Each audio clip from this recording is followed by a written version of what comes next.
এমন অনেক শিক্ষকই আছেন, অনেক ইভেন শিক্ষক নয়, অনেক বড় পদাধিকারী আছেন যারা ঠিক মতো আসলে উচ্চারণ করতে পারেন না।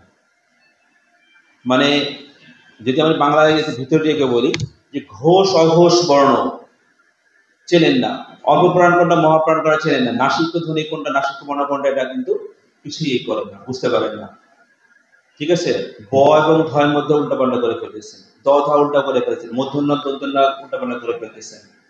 নত্যবিধান সত্যবিধান জ্যোতিষ আমি চিঠিতে প্রতিদিন অসংখ্য কারেকশন দেই।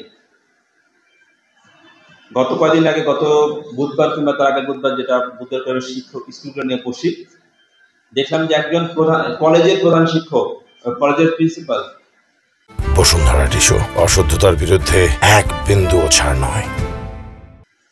কলেজ, হ্যাঁ, তো তিনি বানানতে ভুল করেছে, অসংখ্য ভুল। চেকটা যে লিখেছেন, চেকটা নিজ, এই নিজ বানানটা লিখছেন নয় দীর্ঘিকার জ। একজন কলেজের যদি দায়িত্বপ্রাপ্ত অধ্যক্ষ যদি তিনি লেখেন নিজ বানান না পারেন, তো তাকে কি শেখাবেন তিনি?